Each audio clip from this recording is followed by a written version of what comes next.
What is up, YouTube, and welcome to this Avengers 4 and CW Batwoman video. So if you're new to the channel, please drop a like and subscribe down below if you did enjoy the video. So there is an absolute mega amount of geek news that is dropping. We've got stuff like Pokemon Go, we've got the new Sinnoh region coming out, we've got new Joker stuff, we've got the fact that Venom 2, which is going to have Carnage in it, is more than likely going to be PG-13. Why? I don't know. Venom sucked. It's ridiculous. But it's made loads of money. Avengers 4 is wrapping up at the moment. Karen Gillan has just finished shooting on there, according to her Instagram story. And one of the most interesting things that came out last night from Twitter user DanielRPK is the fact that we may actually get a massive time jump. A lot of people have predicted that this would be a time jump. The only way to actually make this snap meaningful is to simply have a time jump.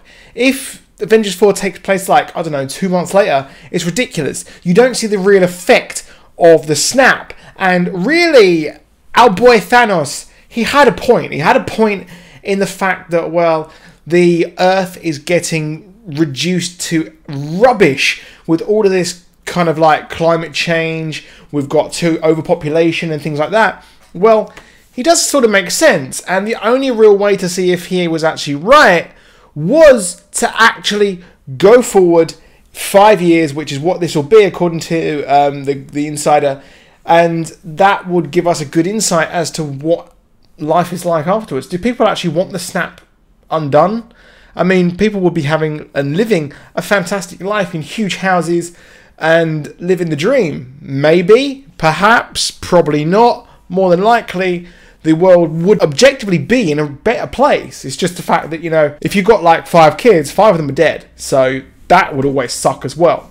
So with that in mind, we've got a new timeline. We've got a brand new timeline of Infinity War, then 5 years on. Now, one of the interesting things here is the fact that Evangeline Lilly and as well Kevin Feige have compared Avengers 4 to 2 other major media properties. Evangeline Lilly compared it to Lost Season 4. That was the one where we had the Flash sideways and we had the craziness of going back to the island, things like that, and we had mental stuff going on. So we had multiple timelines. I mean, in that show we had flashbacks, flash forwards, flash sideways.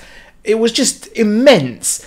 And really, it does look like we're going to be seeing multiple timelines in Avengers 4. And Kevin Feige has also said that it's compared to the end of the Next Generation finale, which is where we had multiple timelines, it was a non-linear story. So, with that in mind, it does look like Avengers 4 will be having a non-linear storytelling path, which is curious because really, they haven't done it that much.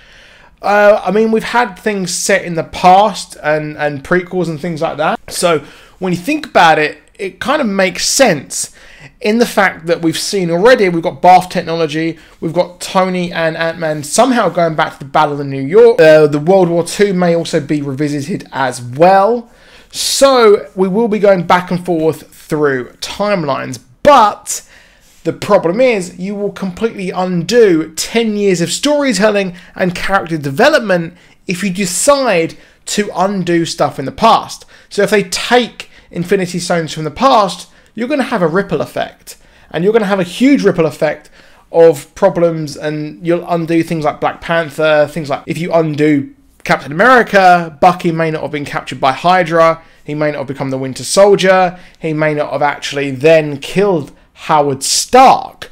And the rumour is that the actor who plays Howard Stark is going to be in the movie. So there will be some time travelling ways, and maybe this is how Tony actually learns or comes to learn of Captain Marvel. Imagine if they go back in time into Captain Marvel's 90s and they actually learn that Captain Marvel exists, but for some reason we've seen that 90s thing go on in Captain Marvel, but for some reason Howard Stark is there. That'd be cool, but that's a complete long shot.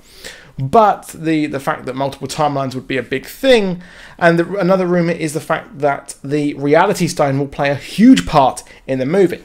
Now maybe we won't actually see too much time travel, we will simply just have the Reality Stone be used. And personally, what I'm thinking here is the fact that the Reality Stone will be used to undo quite a lot of the snap, because it does have powers, and they also have the ability with the Reality Stone that quite change in the comics, is the fact they are able to go through to different multiverses. So they can go through to different realities and find out if there's anything they can actually do to fix this. So the Reality Stone, I think, may play a huge part, and there's also an interesting rumour that Ant-Man will be the one to steal it from Thanos, which will be quite a big thing, and that the only real time travel here is the time vortex of our friend Scott Lang ended up in the future, this 5 years future, and maybe when they undo everything, they'll have to undo it in the past. This will then undo this 5 years in the future, which would make a huge thing, because we will actually see people like Tony Stark, who is confirmed to have kids, that he's going to have possibly Morgan Stark. The kids, twins, have been cast for this movie, and Cassie Lang and Scott Lang will have to sacrifice the kind of watching his daughter grow up and like that. And the question is, who's going to sacrifice themselves? Because if you remember, in Thor: The Dark World, Jane Foster was consumed by the Reality Stone. She used this, and then, well, she was going to die. So what if either Captain America or Tony Stark, they are consumed by the Reality Stone to undo the snap, and then they actually sacrifice themselves that way? That'd be pretty cool. I do actually like that idea. That'd be quite cool moving forward. Let me know what you think in the comments down below on that theory. Now, next up, we've got Batwoman. Ruby Rose is here as Kane. She's got her Batwoman outfit. It looks cool. It looks very, very, very much like the comics. It looks pretty dope there. And in the image, it definitely does look like it is in Gotham City, because you can see the Wayne Enterprises tower in the background, which is quite similar to the crossover image that we had. We know that Dr. Destiny will be in this. We don't exactly know the major details. It's not actually filmed yet. They usually film it in the coming months, and then in December, this is when it will air. So I'm excited to see where they go with this. The costume looks dope. Hopefully the wig looks good. I'm getting flashbacks to the Inhumans and kind of Starfire in Titans. The hair in Inhumans looked terrible, and if it's a wig, let's hope it looks good. Let's just hope that looks good. Well, and of course it is a wig, because Ruby Rose has been spotted and she doesn't have that hair, and really it is more of a sort of wig in the comics as well. So hopefully it does look good in action and on film. But the rest of the suit looks really dope. It looks really, really high quality, I think. It looks almost possibly the best comic book suit I think I've seen so far is Robin's outfit on Titans.